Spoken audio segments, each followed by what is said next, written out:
Jom sama-sama kami. Caranya mudah. Hanya klik join button. Terima kasih. Beberapa jam sebelum kiamat, satu hadis sahih Nabi beritahu akan keluar angin daripada Yaman. Angin ini keluar melata dan dihembus ke seluruh muka bumi. Apabila angin ini menyapa satu orang yang ada iman, maka orang itu mati. Sebab apa? Sebab angin ini mematikan kesemua mereka yang ada saki-baki iman, walaupun sebesar zarrah dalam diri mereka. Tuan faham tak ni?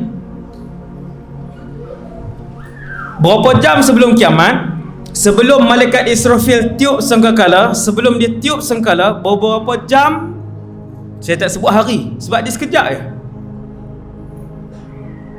Berapa jam sebelum kiamat, angin ini keluar, dia pergi ke seluruh bumi. Apabila kena pada seorang Islam, walaupun iman yang ada hanyalah sebesar zarrah, sebesar zarrah je iman ada, dia tetap mati. Islam tapi tak pernah menghina Islam. Islam tapi tak pernah syirikkan Allah. Islam tapi dia tak pernah pertikaikan agama yang ada pada dia. Ya, dia tak solat, ya, dia tak puasa, ya, dia buat dosa besar, tapi dia tak pernah untuk berbangga depan orang ramai dia buat dosa besar. Dia tahu dia salah, dia tahu dia banyak dosa, tapi dia simpan dan dia sembunyi dosa yang dia buat. Dia tahu dia ada Allah, walaupun dia buat banyak dosa besar yang lain, tetapi dia tak pernah mempermainkan Allah dan Rasulnya. Yang ini berbaki iman. Tuan tahu macam mana? Kata Rasulullah sallallahu alaihi wasallam, yang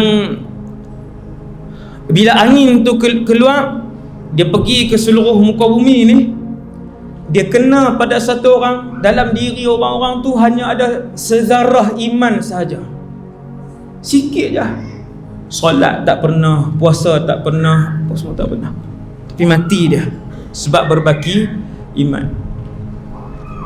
Sehingga dia ni bila sebut Allah, dia kata, ya, kami beriman dengan Allah sebab kami pernah mendengar nenek moyang kami menyebut Allah, dan kami pun tak tahu siapa Allah. Ayat dia waktu tu. Dan dia mati apabila datang angin itu, kerana dia beriman dengan Allah dan Rasulnya. Tapi syarat paling utama, tuan-tuan, dia tak syirik dan dia tak mempermain-mainkan Allah dan Rasulullah. Baru kekal iman yang ada dalam hati dia, dalam diri dia. Satu hari tabi'in, orang-orang tabi'in lah, Nabi wafat dah. Nabi wafat, Sayyidina Abu Bakar wafat, Sayyidina Umar dah wafat, tinggal sahabat pula berdakwah mengajar Islam kepada kumpulan yang seterusnya, iaitu tabi'in. Mereka yang hidup dengan sahabat dan tak pernah melihat Rasulullah. Ada satu orang pemimpin Islam tetapi sangat zalim, namanya Hajjaj ibn Yusuf al-Thaqafi. Dia bunuh ramai alim ulama, termasuk salah seorang ulama kanan di kalangan tabi'in. Bukan ulama biasa-biasa, ulama kanan tabi'in yang bernama Sa'id ibn Jubair radhiyallahu anhu. Dia bunuh, dan ramai lagi yang lain. Dia juga pernah panggil Hajjaj ni, Islam lah ni,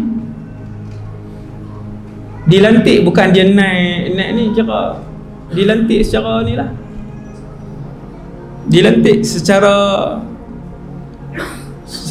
demokrasi ni lah, bukannya dia naik bunuh orang lain, tak. Dilantik Hajjaj ibn Yusuf. Dia pernah panggil seorang sahabat untuk dibunuh. Sahabat tu Anas ibn Malik. Terkenal lah Anas bin Malik bukan calang-calang sahabat. Dia panggil nak bunuh. Tapi bila masuk dalam istana dia, semua orang pembesar dalam istana, menteri-menteri nampak dia menggeletar ketakutan, muka dia pucat, dan dia suruh Anas balik. Orang tanya dia kenapa kan selalu bunuh. Dia kata aku nampak dua makhluk yang besar di belakang sahabat Anas ibn Malik itu, sahabat Nabi tu lah.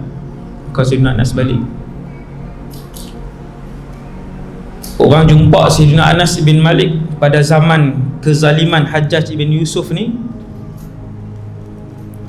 Kemudian orang mengadu sebab sahabat-sahabat lain dah wafat. Sayyidina Anas ni Nabi wafat umur dia baru 18. Tapi yang alim lah ulama di kalangan sahabat, umur 18 dan ulama. Tak semua sahabat ulama, tetapi semua sahabat salih.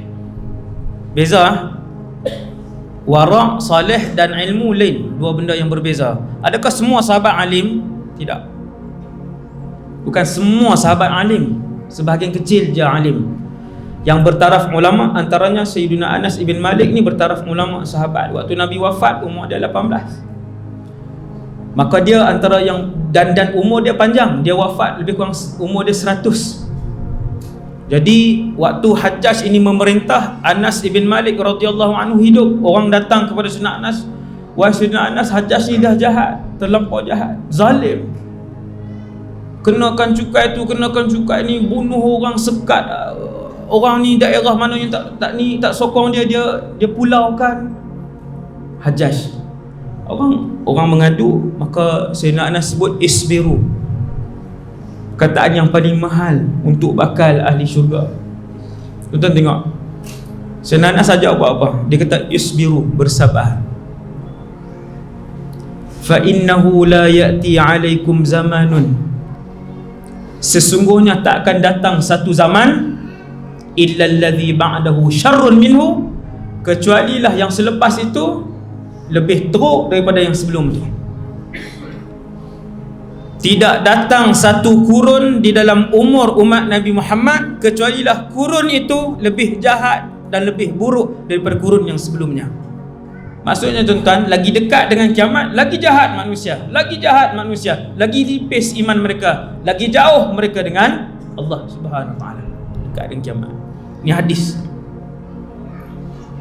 La ya'ti 'alaikum zamanun, takkan datang kepada kamu satu zaman illa allazi ba'dahu syarrun minhu, kecuali yang selepas tu dia jadi, kamu akan tengok manusia yang datang dekat dengan kiamat lagi jahat dan lebih jahat. Di Malaysia ni subhanallah, kita tak salahkan siapa-siapa, tapi semua kena muhasabah. Tengok jenayah di Malaysia kan. Kita tengok jenayah di Malaysia.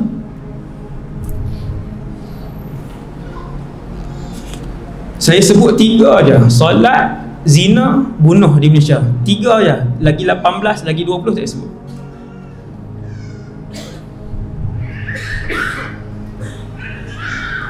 Tiga ni tak payah cakap lagi judi, arak, riba, tak payah cakap lagi. 3 ni je.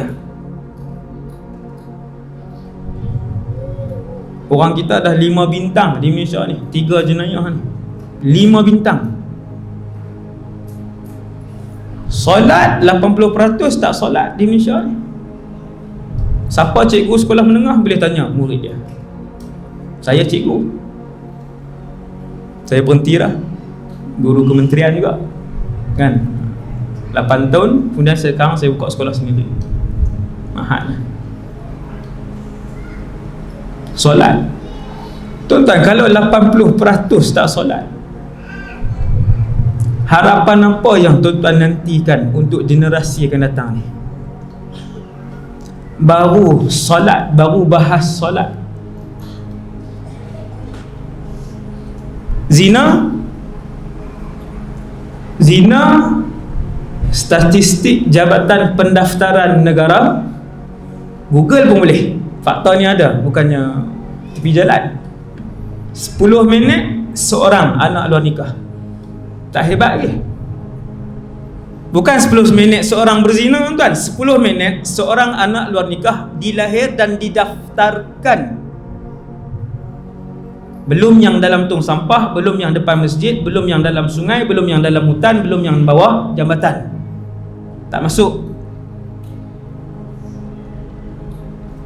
Berapa bintang tu? 10 minit seorang. Ni kita dah setengah jam, sudah 3 orang dilahirkan dan didaftarkan. Tak termasuk yang tidak didaftarkan. Hasbunallah wa ni'mal wakil. Dan angka ini meningkat. 2017 saya ingat lagi, 17 minit seorang. Sebab saya berceramah dalam TV, dalam radio, saya ambil fakta, saya tak ambil tepi-tepi jalan. Saya tengok, saya buka laman web, saya tengok jabatan ni, sini saya tengok. Baru saya cakap. Subhanallah. Bunuh di Malaysia, bunuh macam mana bunuh? Tuan-tuan tak tengok statistik di Malaysia bunuh? Tu belum lagi mencuri kereta yang tertinggi di Asia, ataupun saya tak ingat di Asia atau di dunia. Curi kereta di Asia nombor 1 Malaysia. Tak payah curi, tak payah bahayalah ni, tengok bunuh.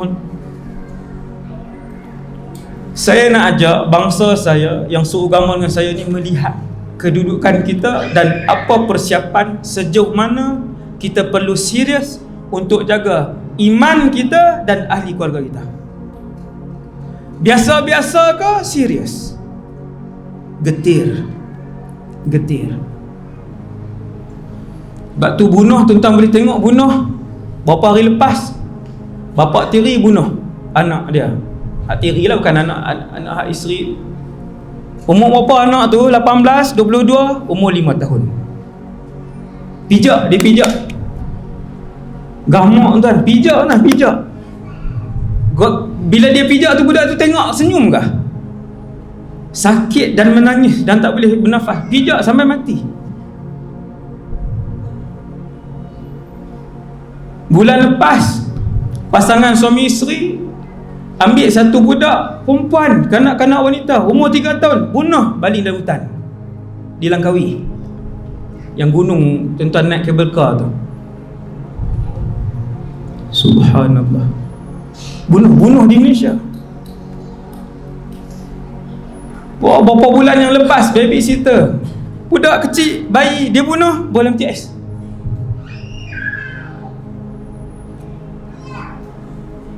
Illa alladhi ba'dahu syarrun minhu hatta talqaw rabbakum, kata Sayyidina Anas.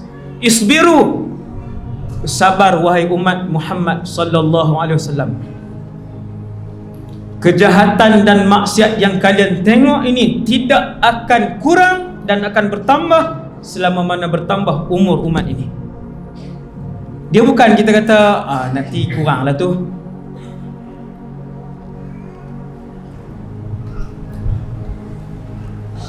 Kata Sayyidina Anas, hatta talqaw rabbakum, sehinggalah kalian bertemu dan menghadap Allah, Tuhan kalian. Sami'tu min nabiyyikum sallallahu alaihi wasallam. Sayyidina Anas kata, fakta ini, Sayyidina Anas sebut, fakta ini aku dengar sendiri daripada mulut Nabi kalian Muhammad sallallahu alaihi wasallam. Sayyidina Anas sebut kataan tu, sami'tu min nabiyyikum sallallahu alaihi wasallam. Ini fakta ni.